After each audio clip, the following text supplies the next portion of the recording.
Y ya puedes empezar. Vale, un momentito.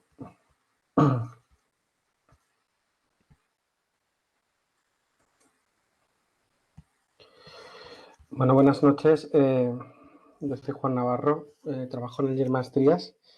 Bueno, y esta noche intentaré hacer un poco de una actualización en el diagnóstico, en el tratamiento de la tuberculosis.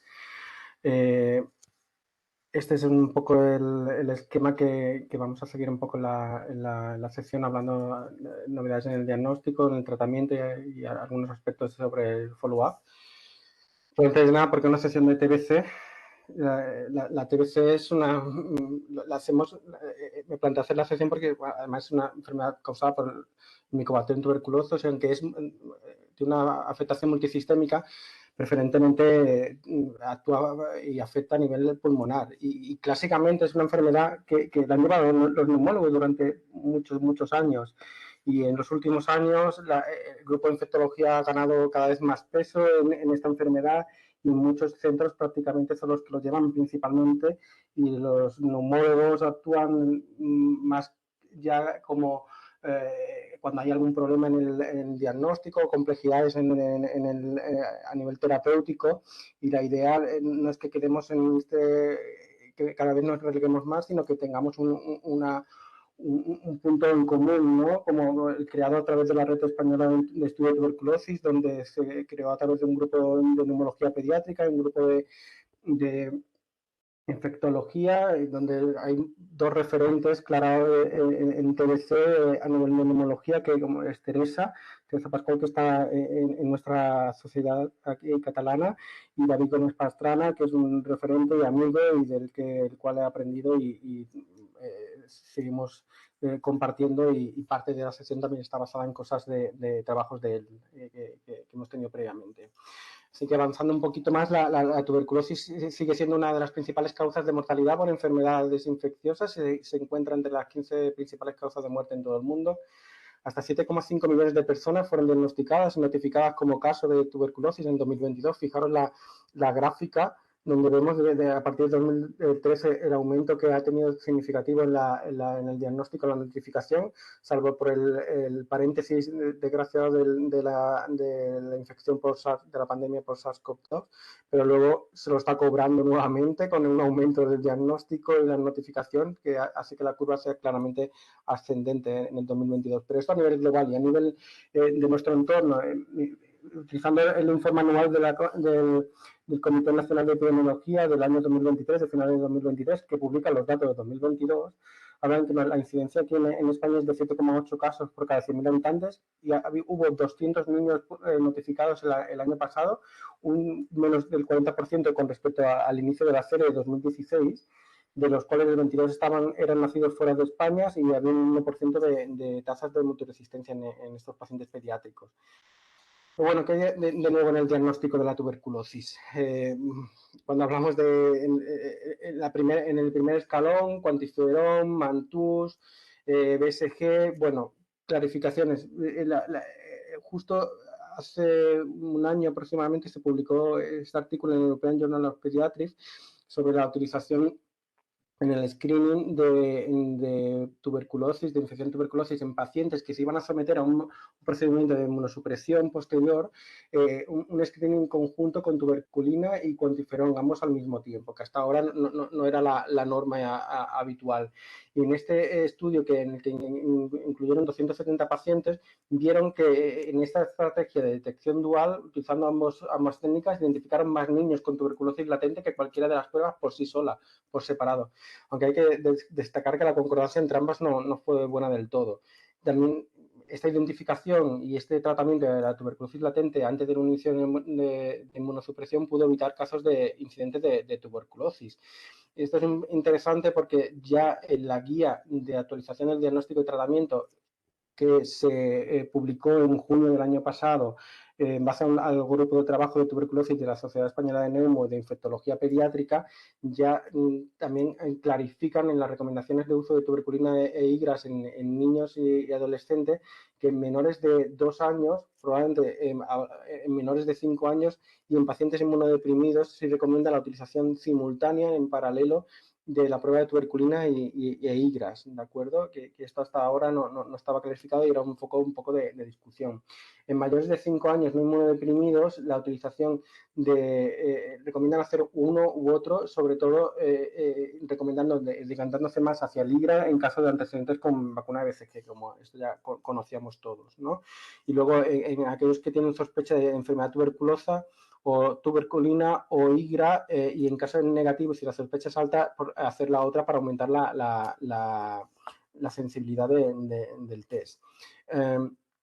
Por otro lado, siguiendo avanzando con las técnicas de diagnóstico, la OMS en el 2021 a nivel global recomendaba el diagnóstico precoz de la enfermedad de tuberculosis en muestras biológicas con la determinación de PCR a tuberculosis, con la determinación a resistencia a rifampicina e isoniazida.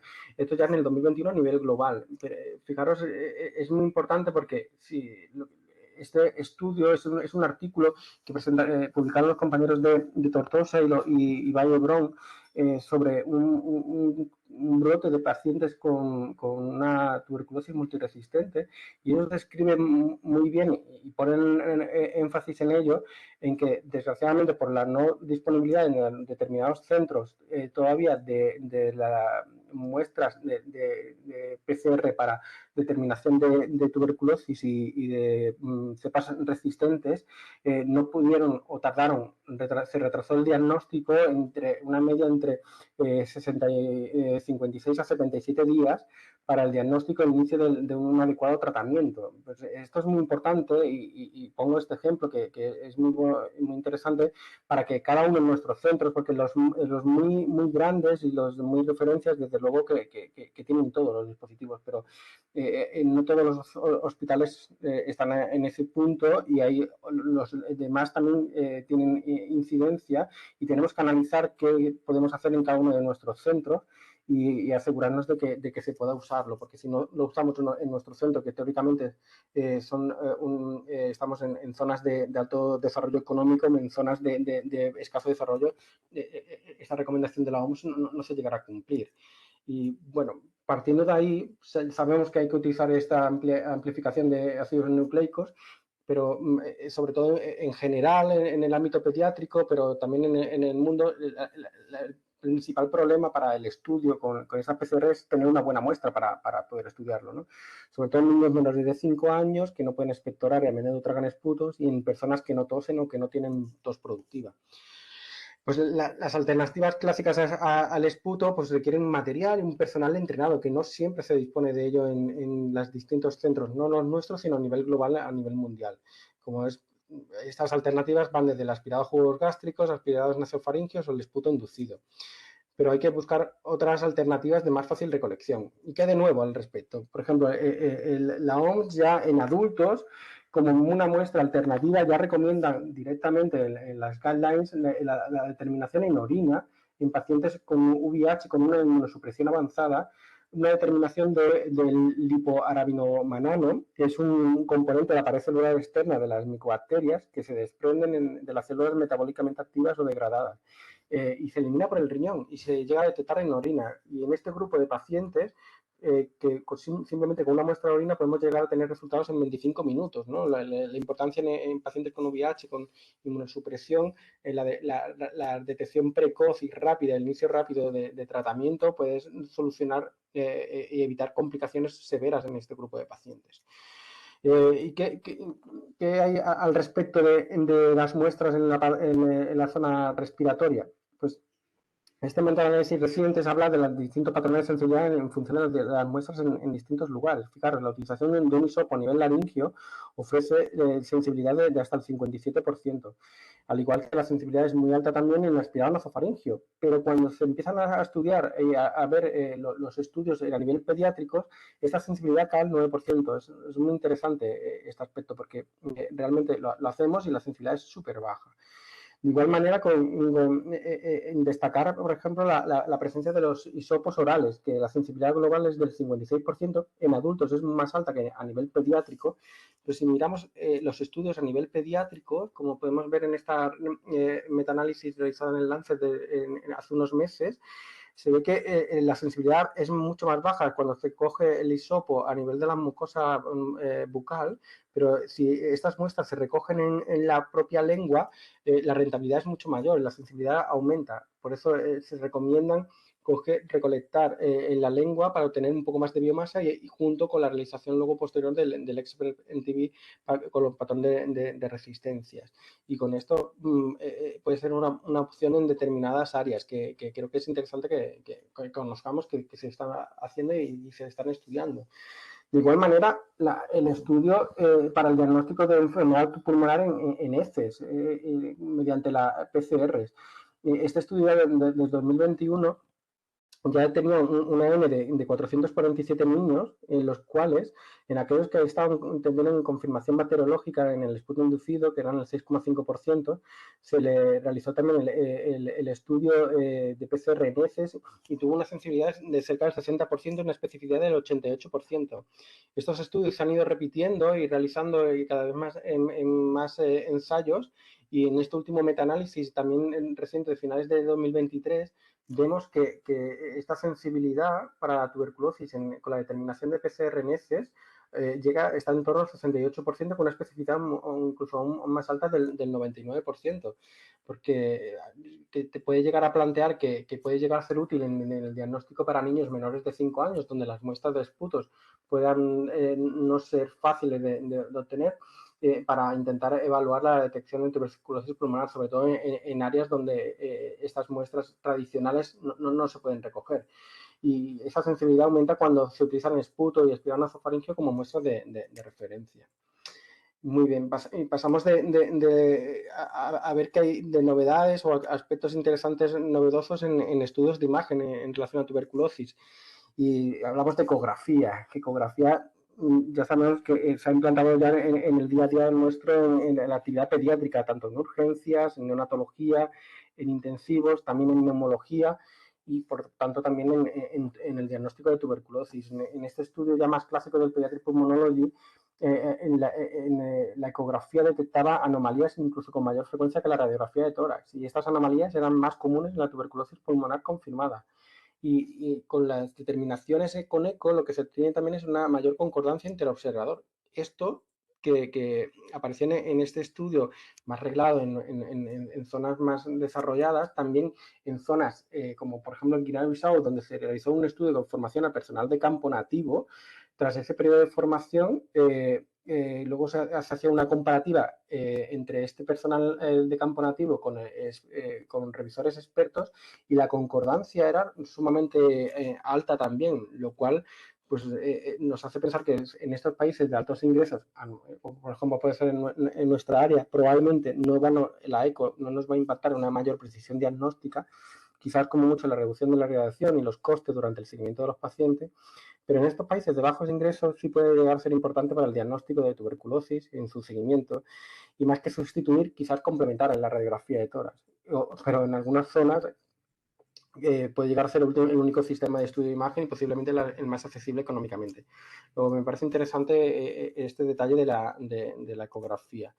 De igual manera, la resonancia magnética, que también hay algunas publicaciones interesantes como esta, que consiste en la realización de 4 secuencias de no más de 10 minutos en total, sin precisar sedación, en las que con esta Fast Magnetic Resonance permite hacer un estudio de linfadenopatías torácicas en pacientes con sospecha de tuberculosis, lo cual puede llegar a ser interesante también en aquellos pacientes que existan sospechas o para evitar irradiación con este tipo de técnicas. Seguimos avanzando de novedades, sobre todo ya no es una novedad la inteligencia artificial en el diagnóstico de radiológico, ¿no? Pero ya acaba de implantarse y ya hay hasta distintos tipos de programas de inteligencia artificial que se han desarrollado, y ya tenemos el primer metaanálisis que analiza los 3 sistemas de detección asistidas por computadoras basados en esta inteligencia artificial. Con resultados con una precisión diagnóstica similar con respecto a la detección de tuberculosis y una precisión comparable a la de un radiólogo experto, que sobre todo en adultos parece que puede llegar a ser una herramienta útil para los programas de detección en lugares remotos con alta prevalencia de tuberculosis, donde el acceso a radiólogos expertos puede llegar a ser limitado. ¿Pero qué ocurre en pediatría? Bueno, pues en pediatría es interesante porque estos programas en este artículo hicieron una valoración de radiografías pediátricas con él y se vio que la detección no era tan alta, pero permitió un reentrenamiento con una base de radiografías pediátricas que tenía el grupo sudafricano, y tras ese reentrenamiento con esa base de radiografías mejoró notablemente la detección de tuberculosis intratorácica.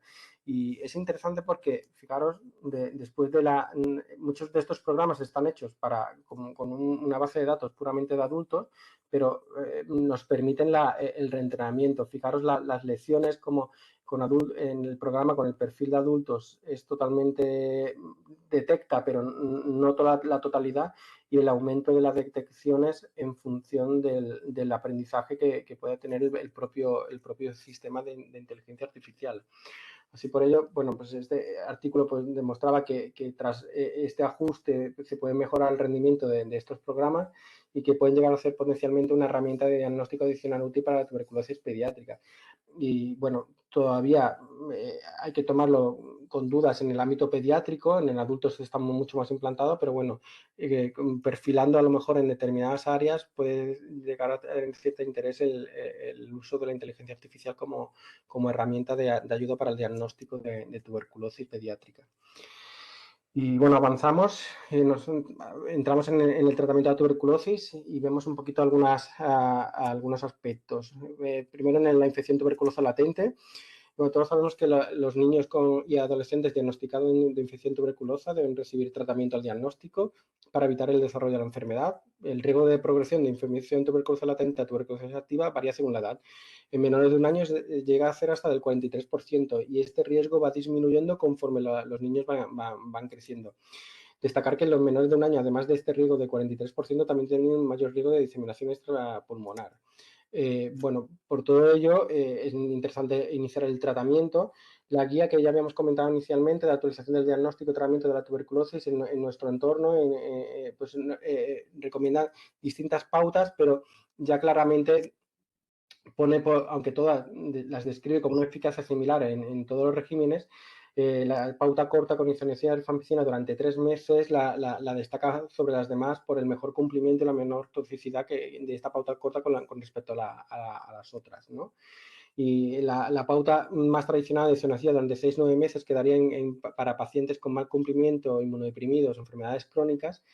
Rifampicina durante 4 meses en pacientes con toxicidad o contraindicaciones a isoniazida, y en aquellos con cepas multiresistentes simplemente un esbozo, porque generalmente hay que esperar al cultivo para intentar irlo de manera dirigida para evitar las resistencias, pero como base es la cipro levofloxacino más menos etamutol entre 6 y 12 meses. ¿Y qué hay de nuevo con respecto a la tuberculosis sensible a fármacos de primera línea? Bueno, el tratamiento clásico, que lo conocemos, consta de 2 fases, una inicial de al menos 3 fármacos, isoniazida, rifampicina, piracinamida y etambutol en áreas de cepas resistentes por encima del 4%, como es en el caso de España, ¿no? Debe asociarse inicialmente. Y luego una fase de mantenimiento con 2 fármacos con isoniazida y rifampicina.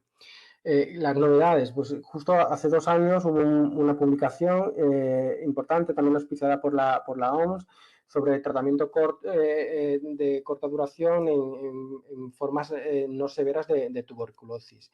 Este estudio hablaba de 4 meses de tratamiento con una fase intensiva de 2 meses, con los 4 fármacos, más una fase de mantenimiento de 2 meses con 2 fármacos, versus el tradicional de 6 meses.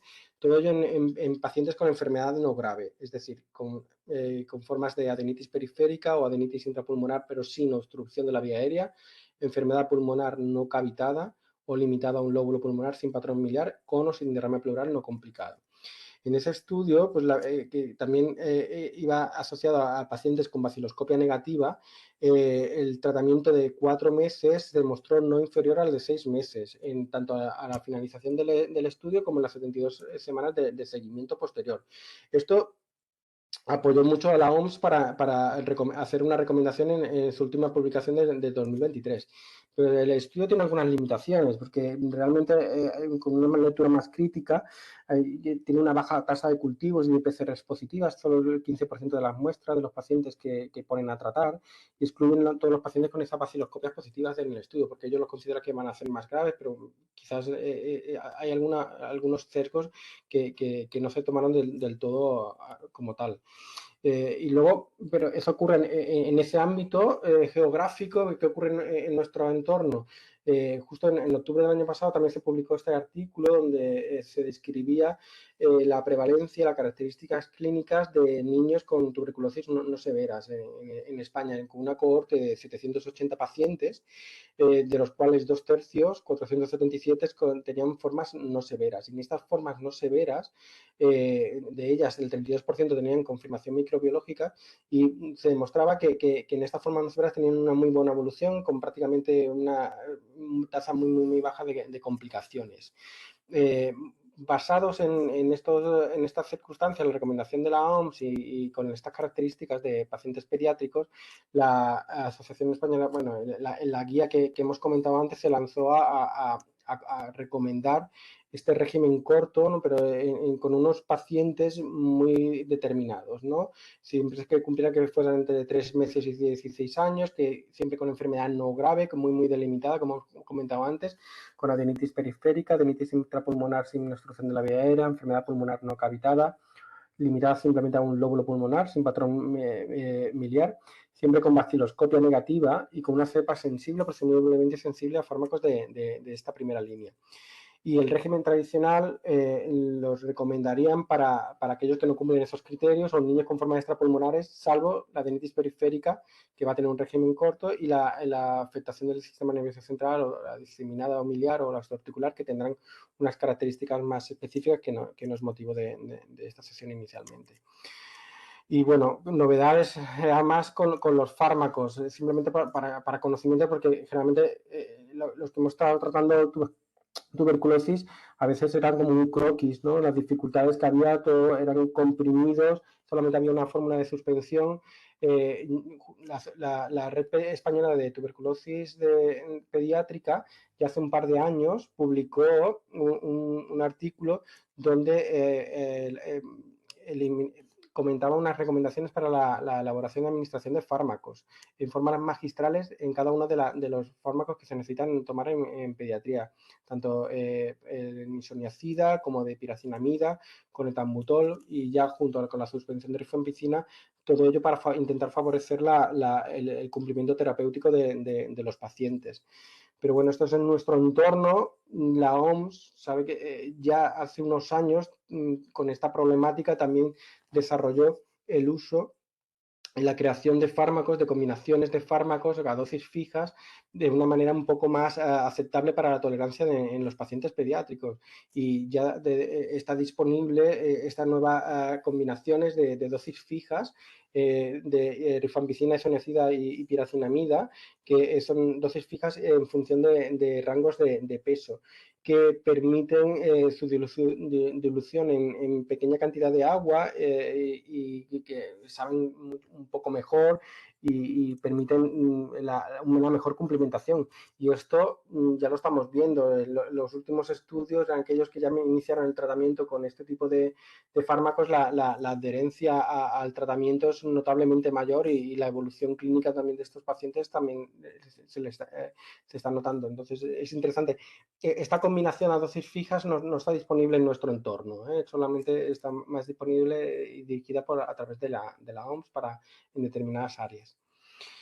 Y bueno, algún esbozo sobre el tratamiento de la tuberculosis con resistencia a rifampicinas, para que lo conozcamos. Inicialmente, como cultura, el tratamiento para la tuberculosis resistente generalmente era entre 5 y 7 fármacos de segunda línea, incluidos agentes inyectables, que tenían frecuentemente efectos adversos, a veces muchos de ellos permanentes, con una duración hasta casi de 24 meses, con resultados modestos, pero la evolución de la creación de fármacos ha creado nuevos fármacos que han mejorado mucho las circunstancias actuales a nivel de la terapia de tuberculosis multiresistente. Ya de diciembre de 2022 la OMS recomendaba, en lugar de la clásica de 5 o 7 fármacos, en personas mayores de 14 años, un régimen solamente de 6 meses, una vez al día, con bedaquilina, pretomanid, linezolid y moxifloxacino, lo cual modifica claramente favorece la adherencia al tratamiento, la complementación y con ello también la mejora en el tratamiento de la evolución de estos pacientes. ¿Qué ocurre en niños? Destacar un poquito que la tuberculosis resistente suele ser menos agresiva que en adultos y suelen responder mejor. Aún así, la OMS recomienda entre 9 y 11 meses de tratamiento con una fase intensiva entre 5 y 7 fármacos durante 4 o 6 meses y una fase de continuación de 6 meses con 4 fármacos. De todos los fármacos se pueden utilizar en edad pediátrica, pero quiero comentar 2 cosas. Primero, el pretomanid todavía no está disponible, está justo ahora en un ensayo clínico y tardará varios años antes de su aprobación. Y un comentario sobre el linezolid, que hay que tener mucho cuidado porque terapias muy prolongadas pueden dar mielosupresión y neuropatías. Todavía no se están empezando a estudiar, es una propuesta que en función de cómo respondan los ensayos clínicos es muy probable que se pueda llevar a cabo, es intentar hacer también terapias cortas en pediatría, ¿no? Con la asociación de bedaquilina, de la manita y fluoroquinolona y la utilización de linezolid en lugar de los 6 meses, 2 meses para intentar limitar los efectos secundarios, ¿no? Eso están en fase de estudio y habrá que ver un poquito más adelante, pero bueno, saber que ya se están empezando a plantear pautas cortas en pediatría en tuberculosis resistente. Y bueno, la tuberculosis resistente es imposible estar un poco al día porque va modificándose muchas veces, es de un manejo multidisciplinar, no es de neumología, es de el concepto conjuntamente con los equipos de infectología. Y bueno, destacar un poquito esta página web, Sentinel Project, donde es una página donde está continuamente actualizada de los fármacos de tuberculosis resistente para dosificaciones y formulaciones. Y bueno, es bastante interesante para que lo conozcáis. ¿Qué ocurre acerca del follow-up? Simplemente un esbozo porque ya estamos terminando. Está surgiendo como un área de gran interés en el número de publicaciones, la post-TB disease in children, la enfermedad post-tuberculosis, porque claro, nos hemos centrado en diagnosticar, en tratar, y ahora tenemos muchos pacientes que han pasado a la tuberculosis y qué ocurre después de ella, qué secuelas tienen, y cada vez hay más estudios al respecto. Fijaros en esta cohorte del impacto de la tuberculosis en edades tempranas en pacientes pediátricos, en una cohorte en Sudáfrica, que incluyen los pacientes ya durante la gestación, a todos los administran BCG y se le hacen los 5 años de seguimiento. En este periodo, de los 1.000 pacientes que incluyeron, 96 tuvieron tuberculosis pulmonar y en estos se vio claramente que a los 5 años de seguimiento tenían una alteración de la función pulmonar. Aquellos que habían tenido tuberculosis tenían mayor tendencia a tener sibilantes recurrentes y tener una afectación en los Z-scores de altura, peso e índice de masa corporal. Y fijaros que esta entidad nueva, ¿no?, de enfermedad pulmonar post-TB está bastante más estudiada ya en adultos, que ellos han demostrado que hasta en un 30% presentan las alteraciones de la función pulmonar a largo plazo, en el 10-15% de manera severa, que tienen patrones variables, algunos obstructivos, otro tercio restrictivo y algunos con patrón mixto, y los estudios de imagen, lógicamente, con lesiones seculares, a modo de fibrosis, cavernas, engrosamiento pleural o bronquiectasias. Y ya se ha desarrollado los primeros estándares clínicos para la evaluación del manejo y la rehabilitación de la enfermedad pulmonar post-TB. Y en adultos ya está la monitorización de función pulmonar recomendada desde el año 2021 de manera oficial. Bueno, comentar que no solamente afecta la función pulmonar con los descensos de FEV1, FVC y el cociente FEV1 y FVC, sino que también afectan la enfermedad posterior los scores de salud física y de calidad de vida, que también afectan. ¿Y qué ocurre a nivel pediátrico? Pues ya están los primeros estudios importantes que se están empezando a publicar al respecto sobre función pulmonar post-TB en niños. Se vieron que en este metaanálisis se veía que los Z-scores de FEV1 y FVC están notablemente disminuidos en estos pacientes que han tenido tuberculosis. Y destacar que en este estudio también, muy interesante, que ven la función pulmonar durante el tratamiento y en el seguimiento terapéutico posterior, que no solamente se altera la función pulmonar, sino que también hay alteraciones en el 6 minutos walking test. Y interesante también porque en el grupo, comparado con el grupo control, en este estudio no alteraba la difusión, para que vamos conociendo poco a poco cosas de cómo va afectando la tuberculosis a nivel de la función pulmonar a largo plazo. Así pues, teniendo en cuenta esto, el Clinical Standard para el manejo y la valoración y la rehabilitación de la post-TB lung disease, pues habrá que plantearse incluir la realización de estudios de función pulmonar, los 6 minutos walking test y la escala de calidad de vida en tanto pretratamiento, durante el tratamiento y posteriormente al tratamiento, quizás para tener un mejor conocimiento, para saber que detectar en estos pacientes que aquellos que necesiten una intervenciones para intentar mejorar su condición funcional y de calidad de vida en el futuro.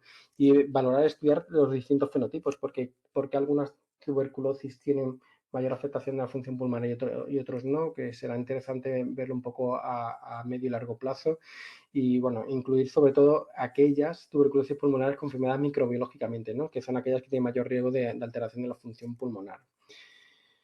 Y bueno, ya finalizando, como los mensajes va a llevarnos de aspectos más novedosos, ¿no? De las recomendaciones de tuberculina e IGRA simultánea en menores de 2 y 5 años y en inmunodeprimidos. Comprobar la disponibilidad y el uso de las determinaciones de PCR en muestras biológicas en nuestro medio. El XPR ultra, sobre todo que podamos detectar la resistencia a fármacos. Saber que existen nuevas muestras biológicas que se pueden utilizar para el estudio y la detección de tuberculosis y las nuevas posibilidades de diagnóstico en imagen, tanto en ecografía como en la resonancia corte sin sedación y en zonas de áreas de alta incidencia y difícil acceso, poder implantar la inteligencia artificial para ayudar. Y bueno, considerando el alto número de casos en España en tuberculosis pulmonar con criterio de afectación no severa, valorar la pauta corta de 4 meses, pero con las precauciones que he comentado antes, de la lectura crítica del ensayo clínico global en el que se basa la OMS. Fórmulas magistrales de nuestro medio, combinaciones de dosis fijas dispersables para niños, sobre todo en áreas de bajo desarrollo económico. Saber que bedaquilina de la manit se pueden utilizar en tuberculosis multiresistente en pacientes pediátricos y que se está empezando a valorar los regímenes más cortos. Y luego lo del post-TB lung disease, pues con saber que podríamos valorar e incluir las pruebas de función pulmonar y valoración de calidad de vida en ensayos futuros y en el inicio y seguimiento de pacientes con enfermedad tuberculosa. Bueno, muchas gracias y gracias a los que trabajamos junto allí piel con piel, Mimar, que la conocéis todos, y Patrick, que hasta hace poquito ha estado allí con nosotros también. Muchas gracias, Juan. Ha sido una intervención perfecta, muy buena la puesta al día y además has tenido un éxito tremendo porque veo que ha habido un éxito de participantes tremendo, más que en las sesiones anteriores. O sea, muchas gracias. ¿Alguna intervención? Hola, Juan. ¿Se me oye? Sí. Yo también te quería felicitar. Me ha parecido una puesta al día súper interesante y lo del post-TB más interesante aún, porque es verdad que estos pacientes todos los citamos para hacer... Uy, no sé por qué... Se escucha con eco, Teresa. No tengo ninguna otra cosa enganchada. No tengo ninguna otra... No sé. Sí, estàs oberta 2 vegades, Teresa. ¿Tinc què? Estàs oberta 2 vegades, Teresa Pasqual. Vale, espera. Bueno, pues, espera, vaig intentar. No sé. Bueno, és igual. Ja no sé el que tinc, però és igual. Jo crec que és molt important fer un seguiment d'aquests pacients, como has dicho, Juan, y no solamente clínico, igual de función pulmonar. Me parece súper interesante. Y además muy adecuada esta sesión, porque el día 24 es el Día Mundial de la Tuberculosis, o sea que muy acertado. Enhorabuena. Bueno, gracias, sí, sí. La verdad es bueno, gracias a ti también, te agradezco públicamente porque contigo también he podido participar también, incluir en el PTV Red y bueno, es una referente junto a David, como he comentado al principio, de este tema.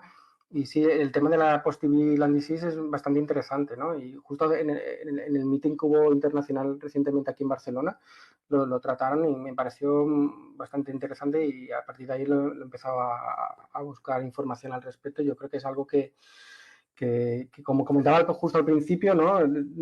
Esta enfermedad era muy de neumo, luego ha pasado a hacer mucho de infecto. Yo creo que tenemos que tener unos lazos que continuar, ¿no? Porque no solamente el tratamiento, sino luego el seguimiento y ahí tenemos también una labor nosotros.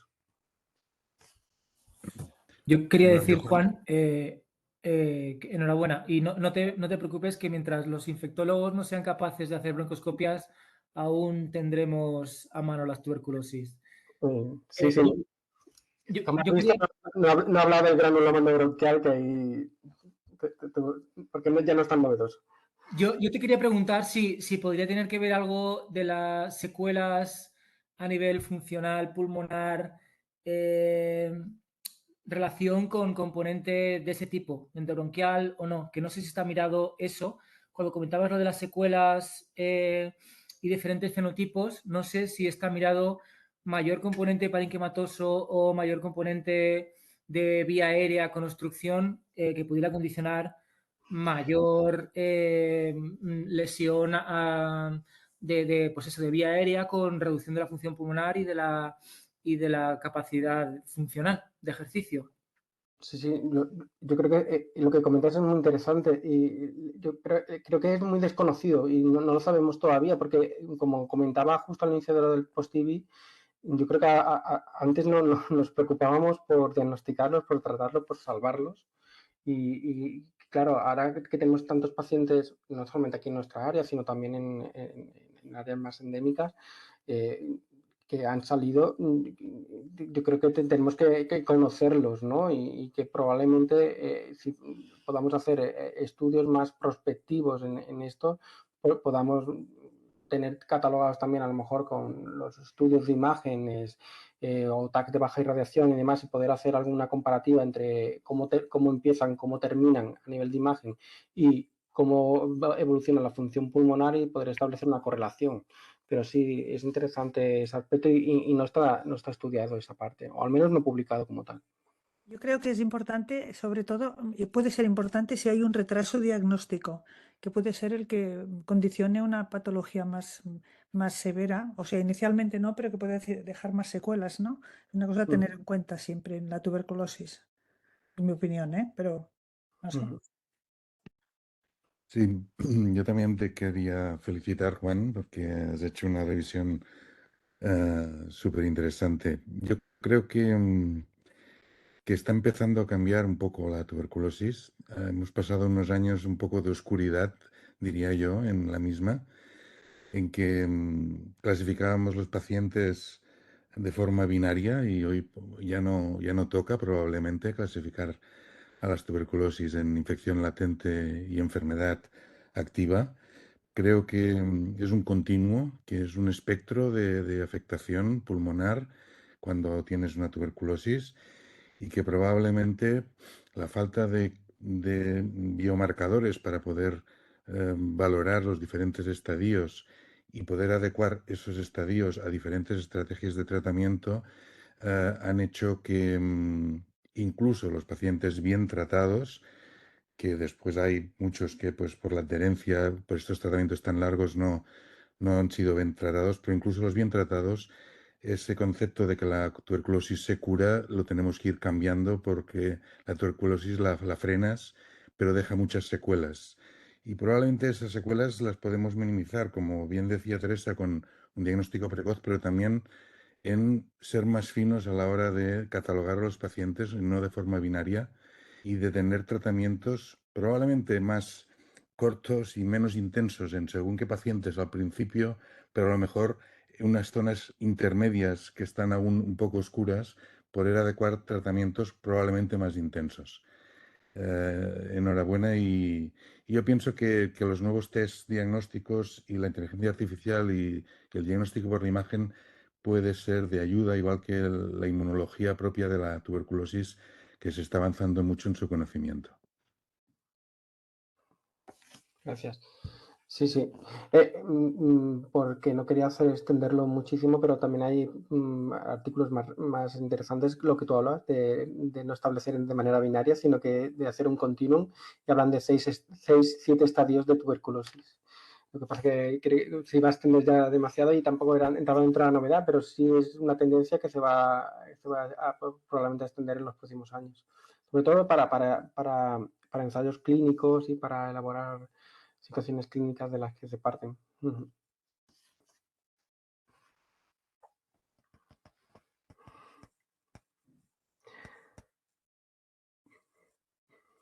Bueno. Una intervención más.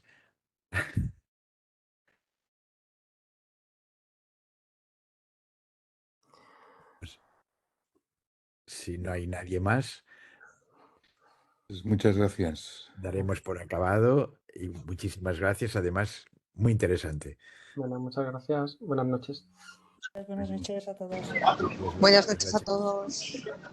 Adiós. Buenas noches, enhorabuena, Juan.